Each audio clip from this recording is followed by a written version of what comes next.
విశాఖ జిల్లా పెందుర్తి మండలం జెర్రిపోతులపాలెంలో జనసేన వైసీపీ నాయకులు బాహాబాహికి దిగారు.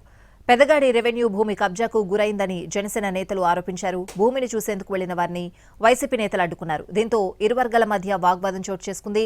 ఒకరినొకరు తోసుకున్నారు. తమ గ్రామంలో ఎలాంటి భూమి కబ్జాకు గురి కాలేదని చెప్తున్నారు.